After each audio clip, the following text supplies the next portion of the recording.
மாசில் வீணையும்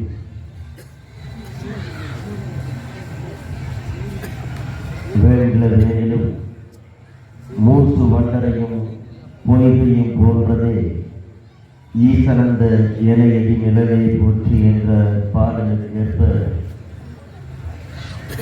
நான் அன்றாடம் பூஜிக்கும் தாயும் தந்தையுமான சிவனாரை வணங்கி காட்டை கலனியாக்கி கண்ணுக்குள் நீர் வளர்ந்து ஏறு கொண்டு ஏறு போட்டி உளவாண்மை செய்த மருத நில குடிகளுடைய இந்த விழாவிற்கு எம்மை அழைத்து சுரப்புரை ஆற்ற வேண்டும் என்று வழங்கிய சங்கரன் கோவில் வாழ் ஊர் குடும்பர் அவர்களே, எம்மோடு மக்கள் பணியில் எம் மக்களுக்கான இடையூறுகள் தொடர்ந்து அவலங்களும் கொலைகளும் அரங்கேற்றப்படும் பொழுது எம்மை போன்றே களத்தில் போராடும் என் அன்பு அண்ணன் ராஜ் பாண்டியன் அவர்களே, இந்த மக்களுடைய விடுதலை, அந்த மக்களுடைய விடுதலை என்பது, அந்த வரலாறு என்பது, அது பாண்டியர்களுடைய வரலாறு என்று வீதி வீதியாக முழங்கிக் கொண்டிருக்கும் என்னுடைய அண்ணன் நாராயண மன்னர் அவர்களே, எம்மோடு களத்தில் களமாடி கொண்டிருக்கிற என் அண்ணன் தம்பிகளே, என் சித்தாத்தா பெரியாத்தாமார்களே, மதுனியால் குழுமியாள்மார்களே, என் மைத்துனர் மச்சான்மார்களே, உங்கள் அத்தனை பேருக்கும் என்னுடைய மாலை நேர வணக்கத்தை தெரிவித்துக் கொள்கிறேன். என் அன்புக்குரிய உறவுகளே, நேரங்கள் குறைவாக இருக்கிறது. எத்தனையோ இடையூறுகளுக்கு முன்பு இந்த இடத்தில் எதற்காக நாங்கள் சிறப்பை ஆற்ற வேண்டும் என்ற நோக்கம் எதற்காக இருந்தது? பட்டி தொட்டி எல்லாம் முழங்குகிறது. பட்டியல் வெளியேற்றம் என்ற முழக்கம். இந்த மரபுகள குடிகள் எதற்காக பட்டியல் வெளியேற்றம் என்பதாக வேண்டும்? அதற்கான கோரிக்கை முழக்கம் அல்ல. என் அன்புக்குரிய உறவுகளே, என் அண்ணன் ராஜபாண்டியன் பேசியது போல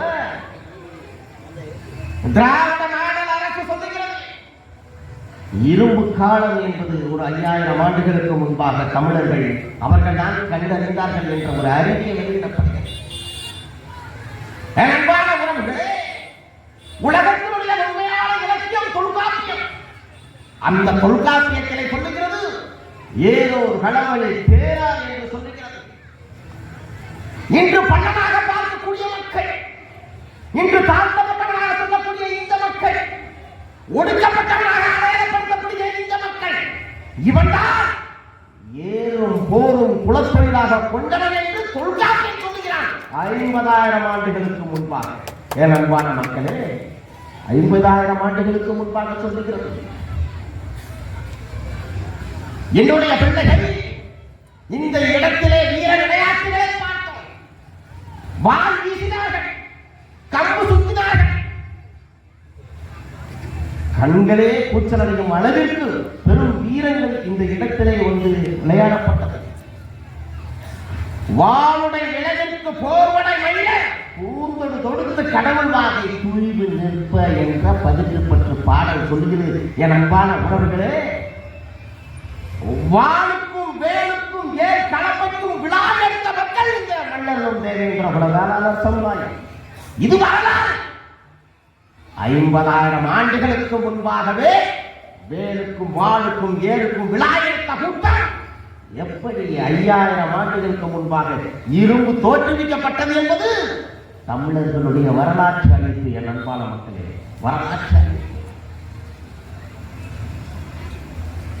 அலைகுடியாக இருந்த வாழ்வியல் மத்தியிலே ஆற்றங்கரை நாகரிகத்திலே மருத நிலம் என்ற ஒரு நிலம் உருவானது. அந்த மருத நிலத்தில் தான் அந்த உழவனிடமிருந்துதான் அரசு உருவானது. இன்று பள்ளம் என்பது ஒரு இழிவான சொல்லாக பார்க்கப்படுகிறது. பள்ளம் என்பது ஒரு சாதி அல்ல, அது ஒரு பிரபஞ்சம். பள்ளம் என்ற சொல்லில்தான் உலகு, அந்த பள்ளம் என்ற சொல்லில்தான் நாடு உருவானது, அந்த பள்ளம் என்ற சொல்லில்தான் அரசு உருவானது, அந்த பள்ளம் என்ற சொல்லில்தான் கலை பண்பாடு உருவானது, அந்த பள்ளம் என்ற சொல்லில்தான் கோயில் குற்றம் உருவானது. அதைத்தான் இலக்கியம் சொல்லுகிறது. என் அன்பான மக்களே, நலியிரு உன்னீர் ஏணியாக மனிதனை கிடக்கை தந்தமிழ் கிழவன், அந்த கிழவன் அவன் பண்ணன் அவன் வேகல் என்று தொல்காப்பியம் முழங்குகிறது. என் அன்பான மக்களே, யானைக்கு தன் குலம் தெரியாது. அதனால இந்த மக்களுடைய ஏதோ திருவிழா நடக்குது, நடந்த நிகழ்ச்சிகள் நடந்துச்சு, ஏதோ வந்தோம், சாமி ஆடினோம், இளைஞர்கள் கூட சரக்கடிச்சோம், மறுபடியும் படுத்தோம், நாளைக்கு வேலைக்கு போனோம். இப்படித்தான் இந்த நகர்வுகள் இருக்கு. நாம் யார், இந்த மண்டைக்கான என்ன நடந்தது, இந்த மண்டைக்கு போட்டு விட்டவன் யார், எப்படி வீழ்ந்தோம் என்ற எந்த ஒரு சிந்தனையும் இல்லாமல் இந்த இளைஞர்களுடைய கூற்று நகர்ந்து கொண்டு இருக்கிறது. அன்பானவர்களே, நகர்ந்து கொண்டு 2000 ஆண்டுகளுக்கு மேலாக இந்த மண்ணில் பாண்டியர் குடிகள் அதிகாரத்தில் இருந்தார் என்றார்.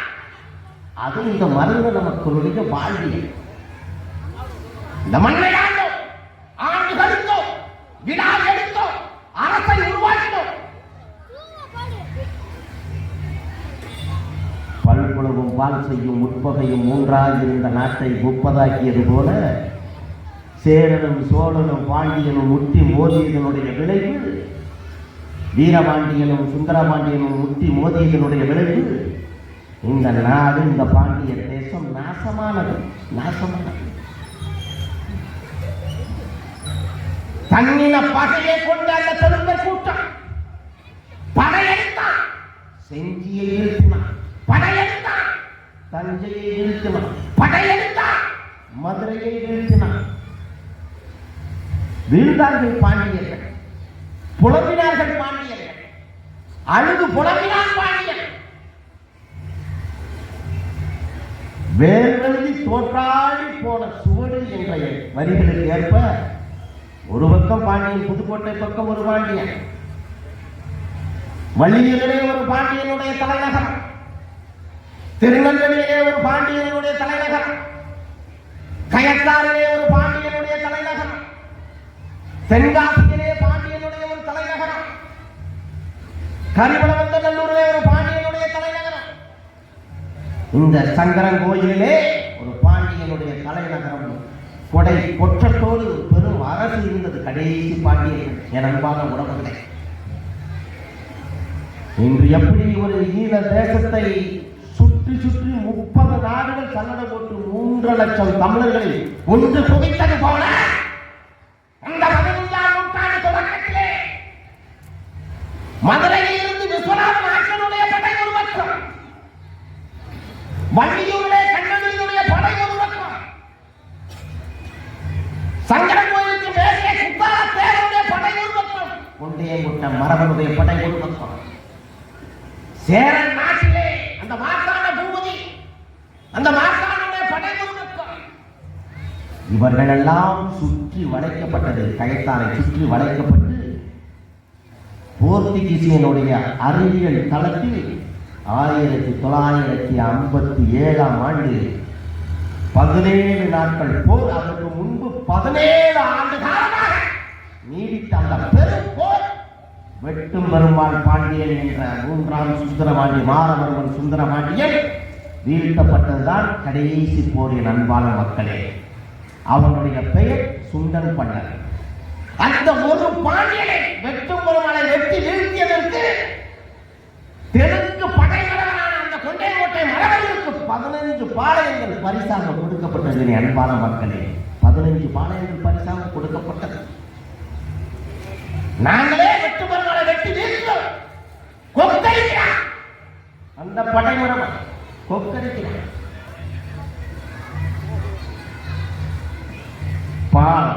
இஸ்லாமியருடைய படையெடுப்பு உள்ள வருகிறது. கருங்களால் கட்டின கோயிலை பூரா அப்படியே பார்க்கிறேன், மெச்ச கொட்டுறேன். எப்படா கட்டினியா? யாரா அடிட்டா? கொள்ளை அடிட்டானே, பொருளை பூரா கொள்ளை அடிச்சான். அதை தாங்க முடியாத விஜயநகர பேரரசு செல்வம் செழித்த மதுரை மண்டலத்தை பார்க்கலையா? கோயில் நகரத்தை பார்க்கலையா? எப்படாங்க கட்டினாங்க? யாராங்க? எப்படி இந்த கல்வெல்லாம் கட்டப்பட்டது? கல்வெல்லாம் இப்படி ஒரு கோவில் தலங்கள் எப்படி உருவாக்கப்பட்டது? இந்திய பெருந்தேசத்திலே 284 சிவன் கோயில் இருக்கிறது என் அன்பான மக்களே. அதில் 180க்கும் மேற்பட்ட சிவன் கோயில் இந்த தமிழக நிலப்பரப்பில் தான் இருக்கிறது. அதுவும் பாண்டியர்களால் கட்டப்பட்டது. அதற்கு பிறகுதான் சோழர் மிட்டா மிராசுகளும் ஜமீன்தார்களும் வருகிறார். பாண்டியர் குடிகள் மருநல மக்கள் வீழ்த்தப்படுகிறார்.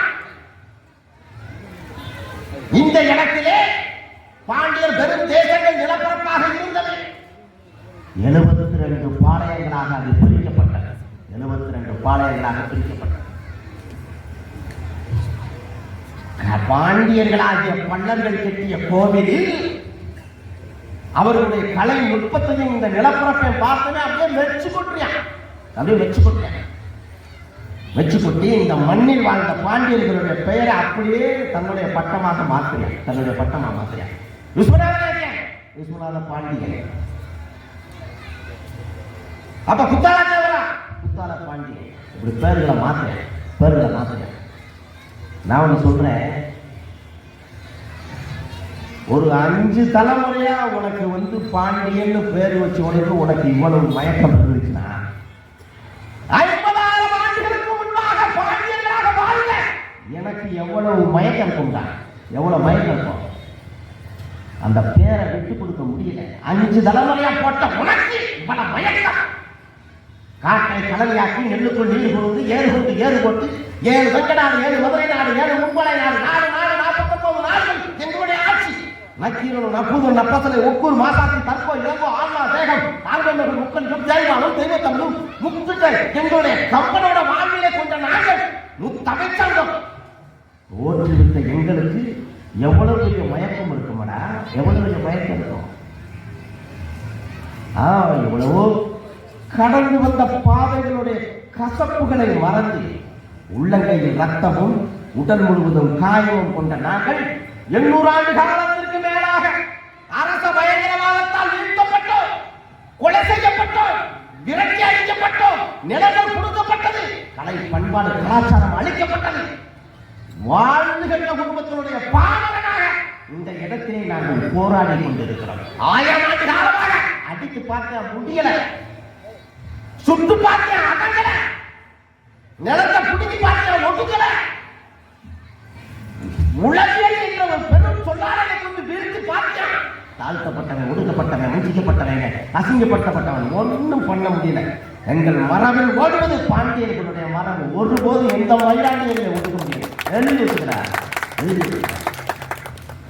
அதெல்லாம் மறந்து இந்த இடத்துல நாம் பட்ட அடிகளும் வேதனையும் இந்த பிள்ளைகளுக்கு போகக்கூடாது, இந்த தம்பிகளுக்கு போகக்கூடாது, பகையெல்லாம் மறந்து இந்த தமிழர் நிலத்திலே தமிழர்களுடைய ஆட்சி இருக்க வேண்டும் என்று நாமெல்லாம் பகையில மறந்து இந்த இடத்துல களமாடுறோம். ஐயா முத்துராமலிங்கத்தவர்கள், ஐயா இமானுவேல் சேகரன், ஐயா காமராஜர்லேருந்து வாவுசி சிதம்பரமிலிருந்து எல்லாம் தமிழ் தேசிய இனத்தினுடைய அடையாளம் ஒற்றுமையாக இருக்கும் என்று சொல்லும் பொழுது கூட நெஞ்சுறுதி கொண்டு நெருப்பு நதி நீந்தி என்னுடைய ரத்தம் இந்த மண்ணில் அறுக்கப்படவில்லை, இந்த பூமியில் விதைக்கப்பட்டது செத்து வந்தார்.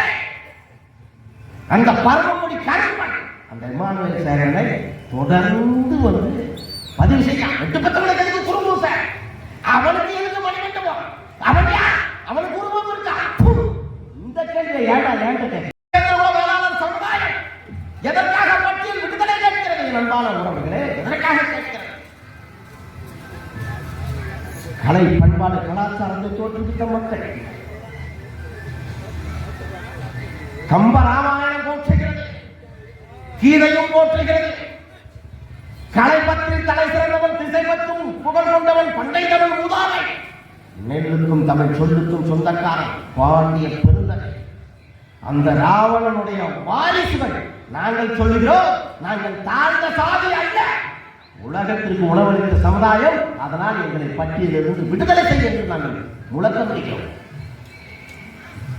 உலகத்தினுடைய நாகரிகம் என்று சொல்லக்கூடிய அந்த ஆதித்த குடும்ப நல்லூர், அந்த ஆதித்த குடும்ப நல்லூர் என்பது அந்த குடும்பங்களுடைய வாழ்வியல் என்பது அது பல்லர்களுடைய வாழ்வியல், மருதநல மக்களுடைய வாழ்வியல், நெல்லி மக்களுடைய வாழ்வியல். நாங்கள் சொல்லுகிறோம், நாங்கள் தாழ்ந்த சாதி அல்ல, எங்களை பட்டியலிருந்து வெளியேற்றி என்று நாங்கள் முழங்குகிறோம். 3000 ஆண்டுகளுக்கு முன்பாக உள்ள அந்த கோவலன் பட்டம் இடுகாடு என்பது அது பாண்டியர்களுடைய சுடுகாடு. அது இன்றும் தேவேந்திர வேளாளர் சமுதாயத்திற்கு பாத்தியப்பட்டதாக விளங்குகிறது. மிகவும் தொன்மை வாய்ந்த அந்த வாழ்வியல் வரலாறை கொண்ட நாங்கள் எதற்காக பட்டியலில் இருக்க வேண்டும்? என் அன்புக்குரிய பெருமக்களே,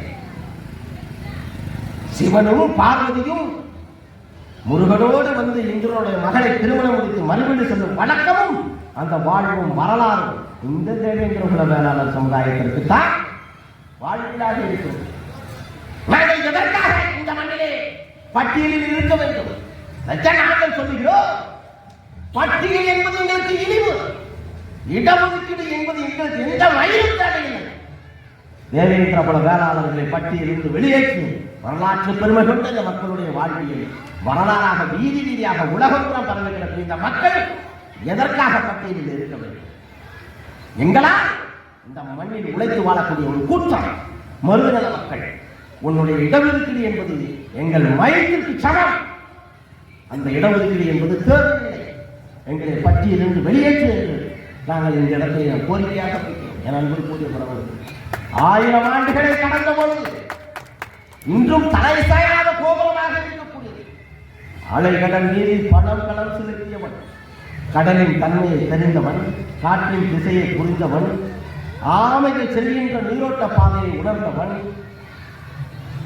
ராஜராஜ சோழனுடைய வரலாற்று சிறப்பு மிக்க அந்த சோழர் தேசத்திலே புலியென கொடிகின்றன வைத்த அவனும் ஒன்றியிட்ட எவனும் என்று சொல்லி அந்த புலியுடைய கொடி அது இந்திரனுடைய கொடிடா என்று கல்விக்கு பறந்து சொல்லுகிறது. முதலாக ஒரு சோழன் சோழ மண்டலம் அமைத்த பிறகு உலகையும் அந்த முதலாக ஒரு சோழன் என்பவன் அவன் மன்னன் என்று வரலாறு போற்றுகிறது. அன்பான உறவுகளே, நாடு நகரத்தை தோற்றுவித்த இந்த மக்கள், நெல்லாகரிகத்தை தோற்றுவித்த மக்கள், உலகத்தின் முதல் வல்லரசை தோற்றுவித்த மக்கள், இந்த மக்களுடைய வாழ்வில் என்பது பட்டியல் வெளியேற்றம் என்பதே தமிழர்களுடைய விடுதலை. அந்த தமிழர்களுடைய விடுதலை என்பது அந்த பட்டியல் வெளியேற்றம் இந்த தேவேந்திர வேளாளர் சமுதாயத்து மக்களிடையே முடங்கி கிடக்கிறது. அதனால் இது ஒட்டுமொத்த நிலத்திற்கான விடுதலை. பட்டியல் இருந்து இந்த சமூகத்தை விடுதலை செய்ய என்று எனக்கு வாய்ப்பு கொடுத்ததற்கு நன்றி விடைபெறுகிறேன். நன்றி.